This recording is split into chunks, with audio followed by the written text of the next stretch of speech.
Hello बच्चों, कैसे हो आप सभी। आप सभी का मेरी इस हिंदी पाठशाला में स्वागत है। कक्षा 3 यानी पार्ट 3। तो बच्चों, आज की इस कक्षा में हम पढ़ेंगे एक बहुत ही बड़ी महान हस्ती के बारे में, जो है फ्लोरेंस नाइटिंगेल, जिसने अपनी पूरी की पूरी जिंदगी रोगियों और लोगों की मदद में निकाल दी। उन्होंने हर किसी को, जिसको भी मदद की जरूरत होती थी, उसको मदद जैसे न तैसे पहुंचा ही। तो आज हम फ्लोरेंस नाइटिंगेल के बारे में ही पढ़ेंगे और उनसे सीखेंगे कि हमें दूसरों की मदद कैसे करनी चाहिए। तो यह एक जीवनी है।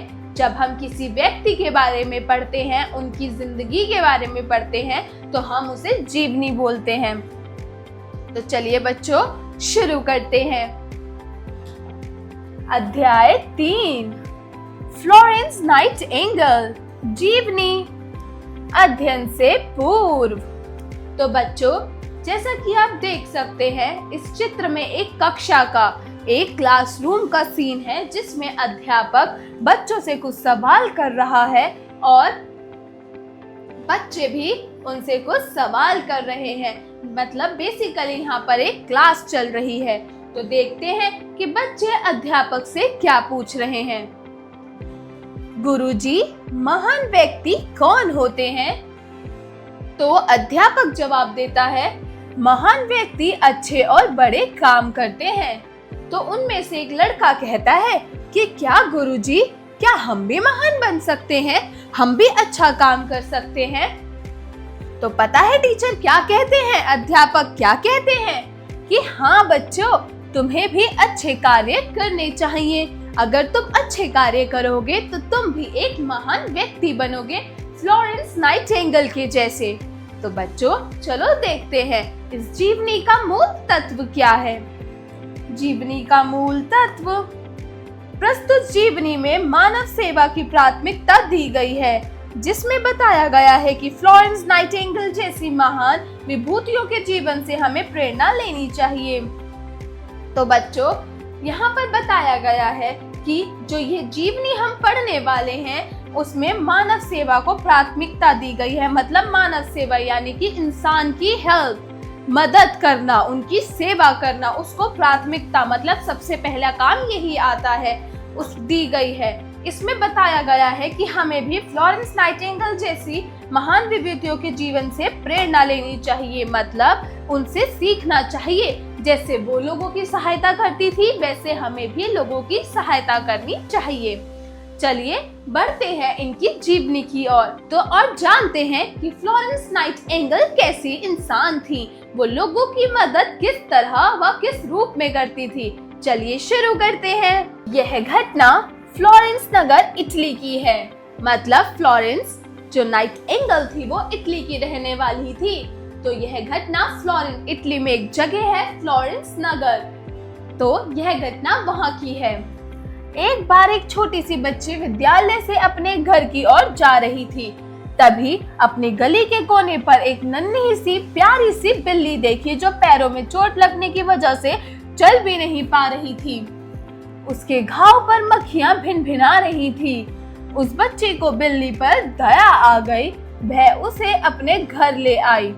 उसने बिल्ली के घाव को गर्म पानी से धोया और उस पर पट्टी कर दी। लगभग 1 सप्ताह की सेवा के बाद बिल्ली ठीक हो गई। आप जानते हैं कि उस बिल्ली की सेवा करने वाली बच्ची कौन थी?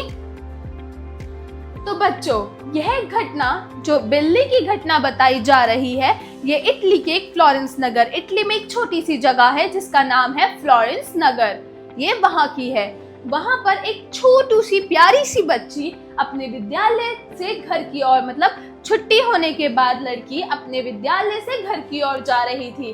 तभी उसने अपनी गली के कोने पर देखा कि एक छोटी सी प्यारी सी नन्ही सी बिल्ली जो चल नहीं पा रही थी। क्यों? क्योंकि उसके पैर पर चोट लगी थी, तो वो चलने में बिल्कुल असमर्थ थी। उसके घाव पर मक्खियां भिनभिना रही थी, बहुत सारा खून निकल रहा था। तो जो वो बच्ची थी, उस बच्ची को बिल्ली पर दया आ गई और वो उसे उठाकर अपने घर ले आई और बिल्ली का जो घाव था उसे गर्म पानी से अच्छे से धोया और उस पर पट्टी कर दी। 1 सप्ताह की सेवा के बाद बिल्ली ठीक हो गई। मतलब उसने ये चीजें लगातार 1 वीक, 1 सप्ताह, 1 हफ्ते तक की। उसकी खूब सेवा की, उसको दूध पिलाया, खाना खिलाया, इत्यादि चीजें की, जिससे वो 1 हफ्ते में ही ठीक हो गई। तो कि उस बिल्ली की सेवा करने वाली बच्ची कौन थी जिसने इतना अच्छा काम किया? बिल्ली को उठाया, बिल्ली को उठा के अपने घर लेकर आई, उसकी सेवा करी, उसको बिल्कुल ठीक कर दिया, उसके घाव पर पट्टी करी। आपको पता है कि वो बच्ची कौन थी? चलिए देखते हैं कि वो करुणामयी मतलब दिलदार बच्ची कौन थी। तो बच्चों, उस करुणामयी बच्ची का नाम फ्लोरेंस नाइटिंगेल था। फ्लोरेंस नाइटिंगेल बचपन से ही भावनापूर्ण किस्म की महिला थी, जिनका हृदय बहुत कोमल था। किसी को दुख में देखकर उनका मन भी दुखी हो उठता था। किसी रोगी को देखकर वह शीघ्र उसकी सेवा में लग जाती थी। तो बच्चों, इस पैरा में जो बच्ची की बात की गई है, जिसने बिल्ली की सेवा करी, बिल्ली को ठीक करा, वो बच्ची थी फ्लोरेंस नाइटिंगेल। उनका नाम था फ्लोरेंस नाइटिंगेल। तो जो फ्लोरेंस नाइटिंगेल थी वो बचपन से ही बहुत अच्छी थी। बचपन से ही वो दिल की बहुत अच्छी थी और कोमल भी थी। वो किसी को भी दुख में नहीं देख सकती थी। वो दूसरों को दुख में देखकर खुद भी दुखी हो जाती थी और किसी रोगी को तो वो वैसे भी दुख में नहीं देख सकती थी। अगर वो किसी रोगी को देखती थी तो शीघ्र मतलब जल्दी से उसकी सेवा में लग जाती थी। जैसे जैसे उनकी उम्र बढ़ती गई तो बीमार और रोगियों की सेवा करने को ही अपना उद्देश्य बना लिया। उन्होंने मन ही मन नर्स बनने का निश्चय किया। तो जैसे जैसे उनकी उम्र बढ़ती जा रही थी, वैसे वैसे उन्होंने यह सोचा कि मैं क्यों ना बीमारियों और रोगियों, जो लोग बीमार और रोगी होते हैं, उनकी ही सेवा में लग जाऊं। मैं उन्हीं को ही, उनका ही ख्याल रखूंगी, उनकी ही सेवा करूंगी। तो उन्होंने उसी चीज को अपना उद्देश्य बना लिया था। तो उन्होंने पता है क्या तय किया कि वो एक अच्छे से अस्पताल में नर्स बनेंगी। उन्होंने नर्स बनने का निश्चय किया। जब उसके माता पिता को उसकी इच्छा के बारे में पता चला तो वे बहुत नाराज हुए। उन दिनों फ्लोरेंस के घर वालों ने उन्हें नर्स बनने के लिए मना किया, क्योंकि उन्हें यह काम पसंद नहीं था। उन दिनों बड़े घर की लड़कियों को यह काम करने की अनुमति नहीं थी। जब फ्लोरेंस को अपने माता पिता से अनुमति नहीं मिली तो वह हताशा से भर गई। अंततः माता पिता को उनके दृढ़ निश्चय के आगे झुकना पड़ा। तो बच्चों, जब फ्लोरेंस ने ये डिसाइड किया था, ये निश्चय किया था कि उनको अब नर्स बनना है, वो नर्स बन के बीमार और रोगियों की मदद करेंगी और उनकी ही सेवा करेंगी। तो जब यह बात उनकी माता पिता को पता चला, वो बहुत नाराज हुए। क्यों? क्योंकि उस टाइम पे, जिस टाइम पे फ्लोरेंस नाइटिंगेल पैदा हुई थी, उस टाइम पे जो बड़े घर के लोग थे, यानी कि जो अमीर घर के लोग थे, उनको इस तरह के काम करने की इजाजत बिल्कुल नहीं थी। वो नर्स का काम या फिर ऐसा कोई भी काम कर नहीं सकते थे। लेकिन जब फ्लोरेंस को उनके मम्मा पापा यानी माता पिता से इजाजत नहीं मिली तो वो बहुत दुखी हो गई, यानी वो बहुत ज्यादा हताशा से भर गई थी। लेकिन उनके माता पिता उनके दृढ़ निश्चय के आगे झुक गए। क्यों? क्योंकि उनका दृढ़ निश्चय अच्छा था, अच्छे काम के लिए था और सच्चा था। इसीलिए उनके माता पिता को उनके दृढ़ निश्चय के आगे झुकना पड़ा। चलिए अब आगे बढ़ते हैं। फ्लोरेंस अपने काम के प्रति इतनी आतुर थी कि उन्होंने अस्पतालों में जाकर नर्स का कार्य किया। उनकी लगन को देखकर फ्लोरेंस को लंदन संस्थान का अध्यक्ष बना दिया गया, जिससे उनकी प्रशंसा होने लगी। उन्हीं दिनों इंग्लैंड को एक युद्ध का सामना करना पड़ा। युद्ध में घायल सैनिकों को अस्पताल में लाया जाने लगा। गंभीर रूप से घायलों को क्यूट्री अस्पताल में लाया जाता था। उस अस्पताल में रोगियों की देखभाल की जिम्मेदारी सरकार ने फ्लोरेंस को सौंप दी। उस समय अस्पताल में किसी प्रकार की अच्छी व्यवस्था नहीं थी। फ्लोरेंस ने बेहद प्रयास करके मरीजों को जरूरी सुविधाएं प्रदान कराई और वह दिन रात मरीजों की सेवा में जुट गई। तो पता है बच्चों, फ्लोरेंस अपने काम को लेके इतनी ज्यादा थी कि वो हर काम को बहुत ही ज्यादा लगन से करती थी। वो रोगियों की सेवा बहुत ज्यादा लगन से करती थी। वो अपने काम को लेके इतनी आतुर थी। उन्होंने अस्पतालों में जाके नर्स का काम शुरू कर दिया था और पता है, उनकी लगन को देखकर फ्लोरेंस को लंदन संस्थान का अध्यक्ष बना दिया गया था। क्यों? क्योंकि वो अपना काम बहुत दिल से और अच्छे से करती थी। उनके काम में कभी भी कोई कमी नहीं होती थी। लेकिन एक बार क्या हुआ, जब फ्लोरेंस को लंदन संस्थान का अध्यक्ष बनाया गया तो उसी टाइम पे इंग्लैंड को एक युद्ध का सामना करना पड़ा। मतलब उसी ही समय में इंग्लैंड में एक युद्ध शुरू हो गया। युद्ध में घायल जो सैनिक थे, जो सोल्जर थे, उन्हें हॉस्पिटल्स में यानी अस्पतालों में लाया जाने लगा और गंभीर रूप से वो घायल हो गए। तो जो गंभीर रूप से घायल सैनिक थे उन्हें स्क्यूट्री, जहाँ पर ये स्क्यूट्री अस्पताल वो अस्पताल होता है जो पहले के टाइम में जो सैनिक होते थे, जो सोल्जर्स होते थे, जहाँ वो घायल हो जाते थे गंभीर रूप से, जिनकी बचने की उम्मीद बहुत कम होती थी, उनको रेस्क्यू यानी स्क्यूट्री हॉस्पिटल यानी अस्पताल में लाया जाता था। तो उन गंभीर रूप से घायल लोगों को स्क्यूट्री अस्पताल में ले आया गया और उस अस्पताल की जो रोगियों की देखभाल थी वो सरकार ने पता है किसको दी? फ्लोरेंस नाइटिंगेल को, कि सारी जिम्मेदारी उन पर है। जो घायल सैनिक हैं उनके इलाज की, उनकी देखभाल की जिम्मेदारी आपको दी जाती है। लेकिन उस टाइम पे हॉस्पिटल यानी अस्पताल में किसी भी तरह की अच्छी सुविधा नहीं थी। वहां पर कोई भी व्यवस्था अच्छी नहीं थी। फ्लोरेंस ने बहुत प्रयास करके मरीजों को जरूरी, जो उनकी जान बचा सके, ऐसी सुविधाएं प्रदान कराई और दिन रात मरीजों की सेवा में जुट गई। वह स्वयं प्रत्येक रोगी से मिलती थी।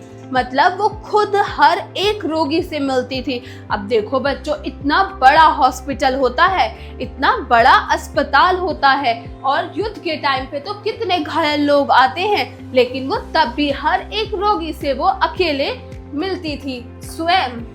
अस्पताल में बिजली ना होने की वजह से वह रात को हाथ में लैंप लेके रोगियों के पास जाती थी। रात के टाइम पे अक्सर, क्योंकि पहले के टाइम पे तो इतनी सुविधाएं नहीं होती थी, इतनी टेक्नोलॉजी नहीं बढ़ी हुई थी ना, तो उस टाइम पे जब बिजली नहीं होती थी रात के टाइम पे, तो जो फ्लोरेंस थी वो रात में हाथ में लैंप, पहले के टाइम पे ना एक लैंप होता था जो कांच का बना होता था और उसके अंदर कैंडल जल रही होती थी, जिससे वो रोशनी बहुत अच्छी और चारों तरफ देती थी। तो वो लैंप लेकर वो रोगियों के पास जाती थी उनसे मिलने। बीमार सैनिक उसे लैंप वाली देवी कहते थे। तो जो बीमार सैनिक जिनसे वो मिलने जाती थी वो लोग फ्लोरेंस को कहते थे लैंप वाली देवी। रोगी उसे देखते ही पीड़ा भूलकर मुस्कुरा उठते थे। जब रोगी देखते थे उनको कितना दर्द हो रहा है, लेकिन वो जब फ्लोरेंस को देखते थे, जब वो उनसे मिलने आती थी लैंप लेकर, वो उन्हें देखते ही अपनी सारी पीड़ा, अपने सारे दर्द को भूलकर हंसने लगते थे यानी मुस्कुराने लगते थे। युद्ध में घायल सभी सैनिकों को अस्पताल में लाना कठिन होता था, इसलिए उनकी देखभाल सैनिक शिविरों में ही की जाती थी। सैनिक शिविर होते हैं जो युद्ध, पहले के टाइम पे क्या होता था कि सूरज डूबने के बाद युद्ध खत्म हो जाता था। मतलब रात के टाइम पे लड़ाई नहीं होती थी। तो उस टाइम पे क्या था, रात में रहने के लिए वहां पे सैनिक अपने अपने टेंट यानी शिविर बनाते थे। तो युद्ध के टाइम पे जब जो घायल हो जाते थे उनको हॉस्पिटल्स यानी अस्पताल तक ले जाना बहुत कठिन होता था। तो वो लोग क्या करते थे, वो उन्हें सैनिक शिविरों में ही रखकर उनकी देखभाल वहीं करते थे। इन शिविरों में चिकित्सा प्रबंध न के बराबर था। मतलब जो वो शिविर थे, जो सैनिक शिविर थे, वहां पर कोई भी अच्छा प्रबंध नहीं किया गया था। जब स्वयं फ्लोरेंस नाइटिंगेल युद्ध के मैदान में गई तो वहां उन्होंने शिविरों में सैनिक को चिकित्सा का उचित प्रबंध किया। जब फ्लोरेंस हॉस्पिटल यानी अस्पताल से निकलकर उस सैनिक शिविरों में गई थी, उनको देखने। युद्ध में जब वो गई थी तब वहां पर जो सैनिक शिविर थे, तब उस टाइम पर सैनिकों की चिकित्सा का वहां पर फ्लोरेंस ने उचित यानी सही प्रबंध किया था। दिन रात लगातार काम करने के कारण फ्लोरेंस का शरीर कमजोर होने लगा था और वह इंग्लैंड लौट आई। जब पूरा दिन रात उन रोगियों की मदद कर उनका इलाज कर जो फ्लोरेंस है, उनका जो शरीर था इस वजह से बहुत कमजोर पड़ने लगा, तो इंग्लैंड वो वापस आ गई। कौन? Florence Nightingale. जब उनका शरीर कमजोर पड़ने लगा तो वो इंग्लैंड लौट आई थी और उस टाइम पे किंग एडवर्ड जो उस समय इंग्लैंड के शासक थे, मतलब पहले के टाइम पे तो राजा महाराजा या फिर हमारे शासक होते थे, तो उस टाइम पे जो इंग्लैंड के शासक थे वो थे किंग एडवर्ड। उन्होंने पता है क्या किया था? उन्होंने फ्लोरेंस को सार्वजनिक यानी कि पब्लिकली सबके सामने रूप से सम्मानित किया। उन्हें पूरे संसार में फ्लोरेंस नाइटिंगेल के नाम से प्रसिद्धि मिली। फ्लोरेंस नाइटिंगेल का कहना था कि मनुष्य की सेवा ही भगवान की सच्ची सेवा है। फ्लोरेंस नाइटिंगेल को वो इतनी अच्छी थी कि उनका पता है क्या कहना था, कि जैसे लोग कहते हैं कि हमें भगवान की पूजा करनी चाहिए, भगवान की सेवा करनी चाहिए, लेकिन फ्लोरेंस नाइटिंगेल का कहना था कि भगवान के साथ साथ मनुष्य की सेवा करनी चाहिए। अगर आप मनुष्य की सेवा करते हैं तो वो ही भगवान की सच्ची सेवा होती है। 13 अगस्त 1910 को 90 वर्ष की आयु में फ्लोरेंस का निधन हो गया। आज समस्त विश्व उनका नाम बड़े सम्मान के साथ लेता है। 13 अगस्त 1910 को वो 90 साल की 90 वर्ष की पूरी हुई और उसी समय उनका निधन यानी कि उनकी मृत्यु हो गई। तब से ही पूरा संसार यानी समस्त विश्व उनको बड़े ही आदर और सम्मान के साथ उनका नाम लेता है और उनकी इज्जत करता है। आशा करती हूँ ये जीवनी आपको अच्छी लगी होगी। तो पता है बच्चों, जो ये फ्लोरेंस नाइटिंगेल की जीवनी थी, हमें इसे अपने जीवन में भी अपनाना चाहिए। क्यों? क्योंकि हमें हमेशा हर मनुष्य की मदद करनी चाहिए। जिस भी तरीके से आप अगर किसी की हेल्प कर सकते हो, किसी की मदद कर सकते हो, तो आपको उनकी मदद करनी चाहिए।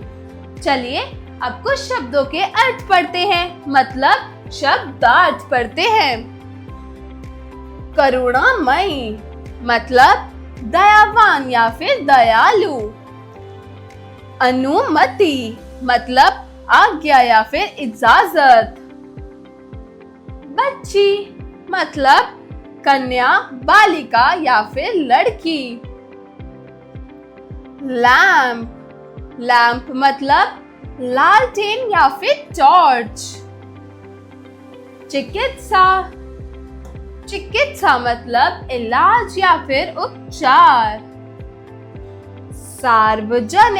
सार्वजनिक मतलब प्रचलित या फिर व्यापक। उच्चारण करें। तो बच्चों यहाँ कुछ शब्द दिए गए हैं जिनका आपको सही तरीके से उच्चारण करना है।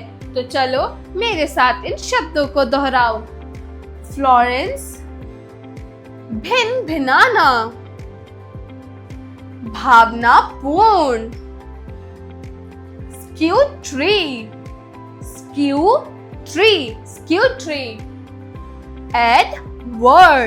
एडवर्ड। श्रुत लेख मतलब सिर्फ लिखने के लिए।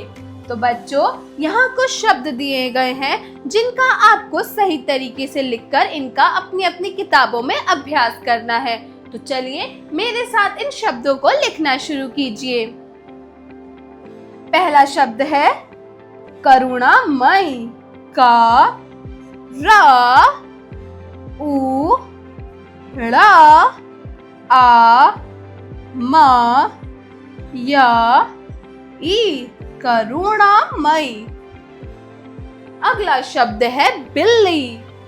बा ई ला ई बिल्ली। अगला शब्द है इच्छा। ई आधा च छ आ इच्छा। अगला शब्द है चिकित्सा। च ई क ई च सा आ चिकित्सा। आखिरी शब्द है फ्लोरेंस। फ आधा फ ल ओ र ए स फ्लोरेंस। तो बच्चों, जो जीवनी अभी हमने पढ़ी फ्लोरेंस नाइटिंगेल की जीवनी, तो चलिए अब उनका थोड़ा सा अभ्यास करते हैं, मतलब अभ्यास कार्य शुरू करते हैं। तो चलिए मेरे साथ अभ्यास कार्य शुरू कीजिए। अभ्यास कार्य, जरा बोलिए। Speaking skills. प्रश्न 1, दिए गए प्रश्नों के उत्तर बताइए। तो बच्चों, यहाँ कुछ प्रश्न दिए गए हैं जिनका आपको सही तरीके से उत्तर बताना है। तो बताओ, छोटी बच्ची को बिल्ली किस स्थिति में मिली? वो तंदुरुस्त थी या घायल थी? तो बच्चों, छोटी बच्ची को बिल्ली घायल, उसके पैर में घाव हो रखा था और उस पर मक्खियां भिन-भिना रही थी। इस स्थिति में उस छोटी बच्ची को बिल्ली मिली थी। अगला प्रश्न है, इटली के कौन से नगर में छोटी बच्ची रहती थी? जैसा कि हमने जीवनी में पढ़ा, फ्लोरेंस नामक नगर इटली में छोटा सा नगर है फ्लोरेंस, वहां पर वो छोटी बच्ची रहती थी। फ्लोरेंस नाइटिंगेल क्या बनना चाहती थी? बच्चों, फ्लोरेंस नाइटिंगेल नर्स बनना चाहती थी। वो नर्स बनकर सबकी सेवा करना चाहती थी। वो रोगियों की, बीमार लोगों की मदद करना चाहती थी। इसलिए फ्लोरेंस नाइटिंगेल नर्स बनना चाहती थी। फ्लोरेंस के अस्पताल का क्या नाम था? फ्लोरेंस किस अस्पताल में काम करती थी? बताओ। Very good. फ्लोरेंस स्क्यूट्री अस्पताल में काम करती थी। उसके अस्पताल का नाम था स्क्यूट्री अस्पताल। अगला प्रश्न है, सैनिकों के लिए चिकित्सा की व्यवस्था फ्लोरेंस ने कहाँ की? अस्पताल में? नहीं, सैनिकों के लिए चिकित्सा की व्यवस्था फ्लोरेंस ने सैनिक शिविरों में की थी। क्यों? क्योंकि इन सैनिकों को अस्पताल तक पहुंचाना बहुत मुश्किल हो रहा था, ताकि सारी की सारी सुविधा सैनिक शिविरों में ही प्राप्त कर सके। इसीलिए फ्लोरेंस ने चिकित्सा की सारी व्यवस्था सैनिक शिविरों में की थी। जरा लिखिए राइटिंग स्किल्स। प्रश्न 2, दिए गए प्रश्नों के उत्तर लिखिए। तो बच्चों, यहाँ कुछ प्रश्न दिए गए हैं जिनका आपको सही सही उत्तर लिखकर बताना है। तो चलो बच्चों, शुरू करते हैं। तो बताओ, छोटी बच्ची ने नन्ही सी बिल्ली की सेवा कैसे की? Very good. उस छोटी बच्ची ने नन्ही सी बिल्ली की सेवा उसका घाव गर्म पानी से धोकर, उसके घाव पर पट्टी बांधकर, उसको खाना अच्छे से खिलाकर उसकी सेवा की।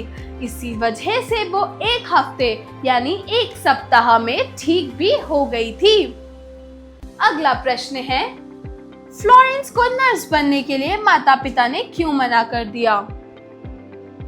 तो बच्चों, फ्लोरेंस को नर्स बनने के लिए माता पिता ने इसलिए मना किया था क्योंकि उस टाइम में लोगों को, बड़े अमीर लोगों को इस तरह का काम करना अनुमति नहीं देता था, यानी शोभा नहीं देता था।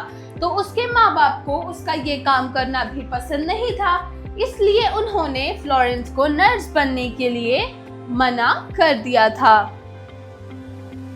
अगला प्रश्न देखते हैं, जीवन के कौन से उद्देश्य को लेकर फ्लोरेंस नाइटिंगेल चल रही थी?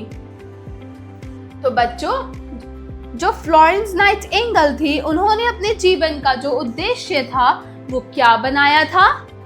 Very good. जो फ्लोरेंस नाइटिंगेल थी, उन्होंने अपने जीवन का उद्देश्य बनाया था बीमार और रोगियों की सेवा करना। उन्होंने यही अपने जीवन का सारा उद्देश्य बना लिया, इसीलिए तो उन्होंने नर्स बनने का निश्चय लिया था। चलिए अगले प्रश्न की ओर बढ़ते हैं। फ्लोरेंस नाइटिंगेल का क्या कहना था? फ्लोरेंस नाइटिंगेल क्या कहती थी?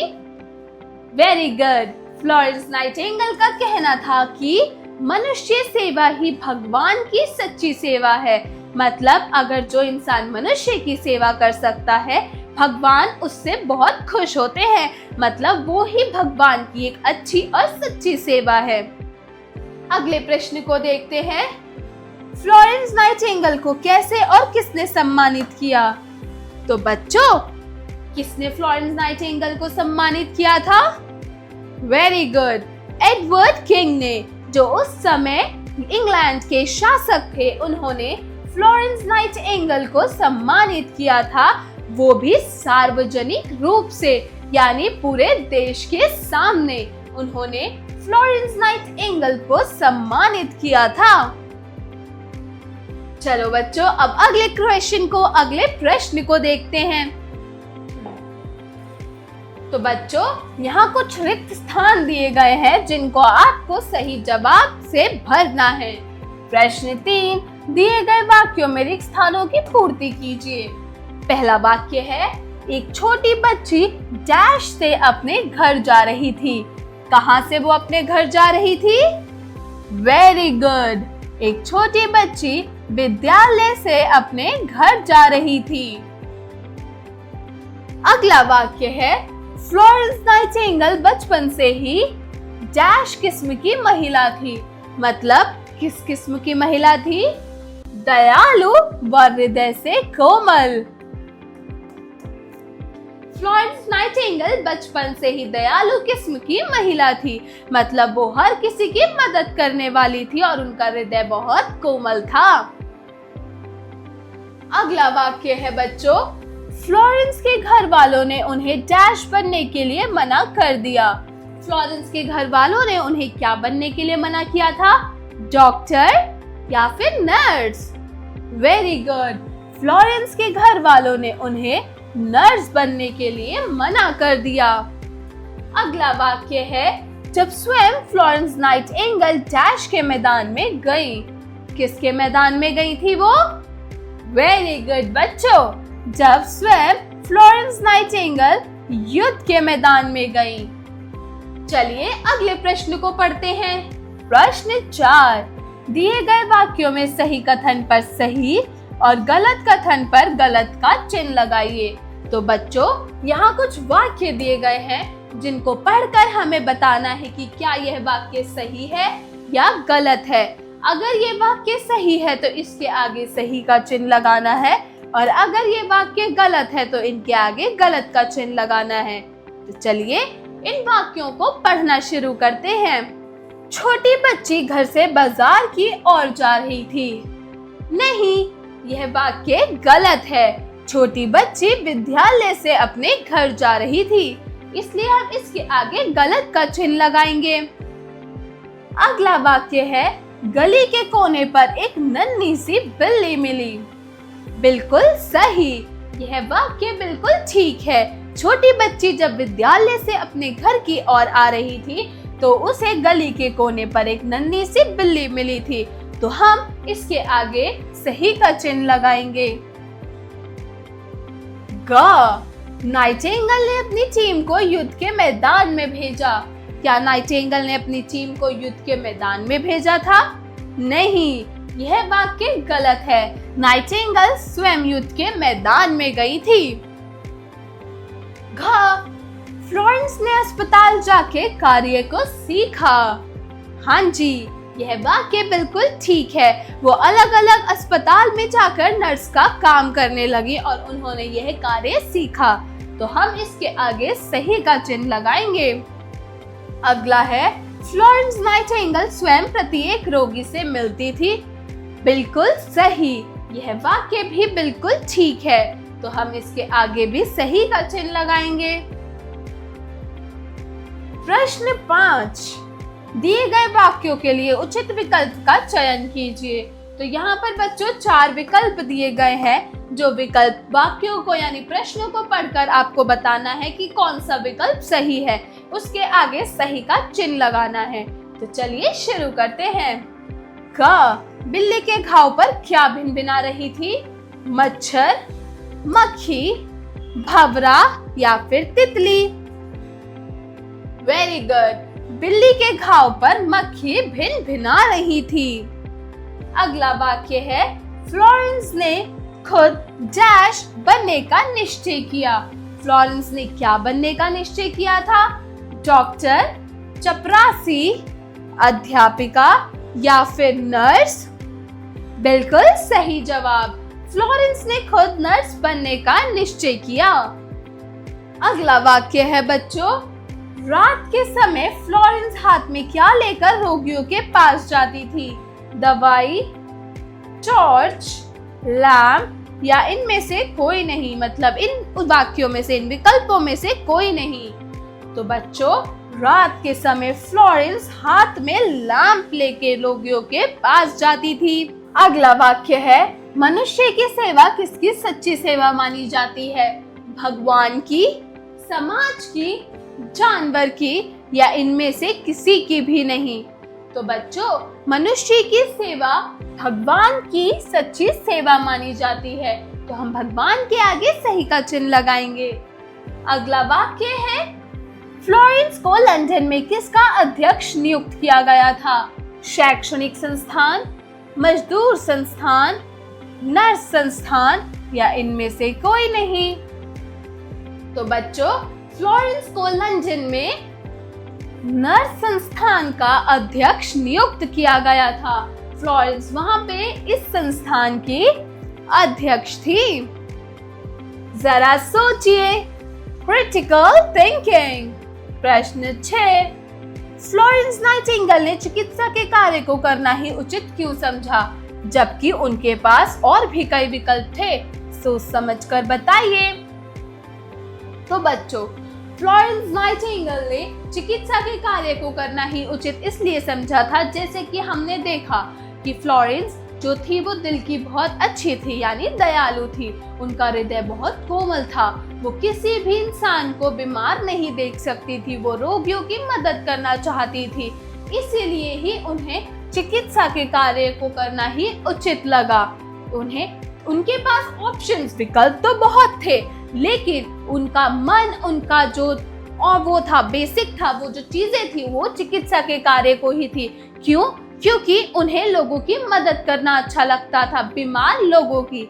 इसीलिए आगे का जवाब आप सोच समझकर अपनी किताब में लिखेंगे। जरा भाषा पर गौर कीजिए। Language skills. प्रश्न 8, दिए गए शब्दों में प्रत्यय छांट कर लिखिए।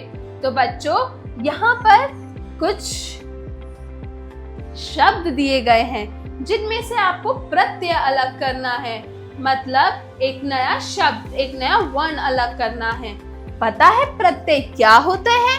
प्रत्यय वह शब्द होते हैं जो किसी भी शब्द के अंत में यानी कि आखिरी में जुड़कर उसके अर्थ में परिवर्तन कर देते हैं, वो प्रत्यय कहलाते हैं। जैसे पहला वाक्य है बुढ़ापा, तो इसमें 2 शब्द जुड़े हुए हैं, बूढ़ा जमा पा, बुढ़ापा। अगला है समझदार। समझदार में प्रत्यय है समझ जमा दार, समझदार। अगला है पालनहार, तो इसमें प्रत्यय है पालन जमा हार, पा दार हार। बच्चों, यह सारे प्रत्यय शब्द हैं। करनी, करनी में प्रत्यय है कर जमा नी, नी एक प्रत्यय है। अगला शब्द है बोलती, बोल जमा ती, इसमें ती प्रत्यय है। तो बच्चों, इन वाक्य में पा, दार, हार, नी, ती, यह सारे एक प्रत्यय शब्द हैं। प्रश्न 8, दिए गए शब्दों के लिंग पहचान कर लिखिए। तो बच्चों, जैसा कि हमने पहले भी पढ़ा था, लिंग वो संज्ञा शब्द होते हैं जो किसी व्यक्ति की जाति का बोध कराते हैं। मतलब वो बताते हैं कि वह व्यक्ति स्त्री है या पुरुष। वो लिंग कहलाते हैं। जिससे मैं एक स्त्री हूँ, मेरी स्त्री जाति का बोध कराया जाता है, मतलब मैं एक स्त्रीलिंग हूँ। जैसे बैल, बैल पुरुष जाति यानी पुल्लिंग का बताता है, तो बैल पुल्लिंग है, वो पुरुष जाति से संबंधित है। गाय स्त्री जाति का बोध कराता है, तो वो स्त्रीलिंग है। तो बच्चों, यहाँ कुछ शब्द दिए गए हैं जिनमें हमें इनका लिंग पहचानना है कि यह पुल्लिंग शब्द है या फिर स्त्रीलिंग शब्द है। तो बताओ, वन पुल्लिंग शब्द है या स्त्रीलिंग? Very good. वन जो है वो पुरुष जाति का बोध कराता है, तो यह पुल्लिंग शब्द है। अगला शब्द है मोटापा। मोटापा, मोटापा भी पुरुष जाति का बोध कराता है, तो यह भी पुल्लिंग है। अगला शब्द है तन। तन, तन भी पुरुष जाति का बोध कराता है, तो यह भी पुल्लिंग है। अगला है बड़ी। बड़ी, बड़ी, तो बच्चों, बड़ी स्त्री जाति का बोध कराता है, इसलिए यह स्त्रीलिंग है। अगला शब्द है मोरनी। मोरनी स्त्री जाति का बोध कराती है, तो यह है स्त्रीलिंग। अगला शब्द है कैलाश। कैलाश जिसपे शिव जी रहते हैं, तो यह पुरुष जाति का बोध कराता है, तो हम इसको भी पुल्लिंग लिखेंगे। अगला शब्द है बिटिया, मतलब बेटी। बेटी पुरुष जाति का बोध कराती है? नहीं, बिटिया एक स्त्री शब्द है, यानी वो एक स्त्री जाति का बोध कराती है, तो हम इसको भी लिखेंगे स्त्रीलिंग। अगला शब्द है अंग्रेजी। अंग्रेजी भी स्त्री जाति का बोध कराती है, तो हम इसको भी स्त्रीलिंग लिखेंगे।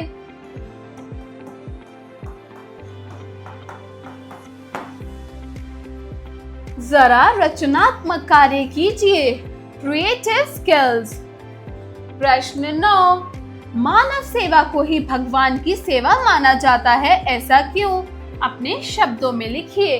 जैसा कि बच्चों, फ्लोरेंस नाइटिंगेल ने हमें बताया था कि मनुष्य सेवा ही भगवान की सच्ची सेवा है। वो उन्होंने क्यों बताया था? तो बच्चों, इस प्रश्न को आप अपनी अपनी किताबों में लिखेंगे, थोड़ा सा सोच समझ कर। चलिए अब हम अगले प्रश्न की ओर बढ़ेंगे। जरा दिमाग लगाइए, ब्रेनस्टॉर्मिंग एक्टिविटी। प्रश्न 10, दी गई पहेली में से उचित शब्दों को छांट कर लिखिए। तो बच्चों, यहाँ पर एक शब्द पहेली दी गई है, जो शब्द किताब में प्रयोग किए गए हैं, उन शब्दों का हमें छांट कर यहाँ पर लिखना है। तो चलिए शुरू करते हैं। तो बच्चों, पहला शब्द है फ्लोरेंस। फ्लोरेंस। दूसरा शब्द है लंदन। तीसरा शब्द क्या है बच्चों? वेरी गुड, तीसरा शब्द है सैनिक। चौथा शब्द है नाइटिंगेल। क्या है चौथा शब्द? नाइटिंगेल। अगला शब्द क्या है बच्चों? करुणामयी। अगला शब्द है करुणामयी। उससे अगला शब्द है किंग।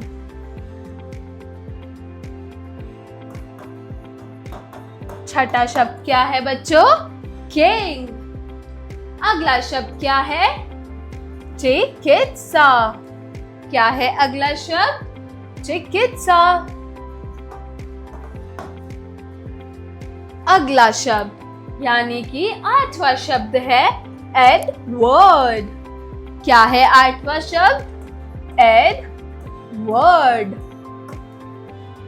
उससे अगला शब्द है कोमल। नाइन्थ शब्द है कोमल। अगला प्रश्न देखते हैं। प्रश्न 11, दिए गए चित्रों को ध्यान पूर्वक लिखिए और उन्हें पहचान कर उनके बारे में 4-4 पंक्तियां लिखिए। तो बच्चों, यहाँ कुछ हमारे फ्रीडम फाइटर्स की जो महान व्यक्ति थे उनका चित्र दिया गया है। पहला चित्र है महात्मा गांधी। दूसरा चित्र है भगत सिंह का। ये कौन है बच्चों? भगत सिंह। ये भगत सिंह का चित्र है। ये है सुभाष चंद्र बोस। तो बच्चों, ये तीनों महात्मा गांधी, भगत सिंह और सुभाष चंद्र बोस, ये तीनों बहुत ही महान व्यक्ति हैं, यानी हमारे फ्रीडम फाइटर्स हैं। तो बच्चों, आपको इनके बारे में गूगल पर रिसर्च कर 4-4 पंक्तियां लिखनी है दी गई जगह पर, है ना? तो आप इनके बारे में रिसर्च कर या अपने पेरेंट्स से पूछकर यहाँ पर लिखेंगे। आशा करती हूँ आपको ये फ्लोरेंस नाइटिंगेल की जीवनी अच्छी लगी होगी। तो बच्चों, मिलती हूँ एक नई कक्षा में एक नई कहानी के साथ। तब तक के लिए बाय बाय।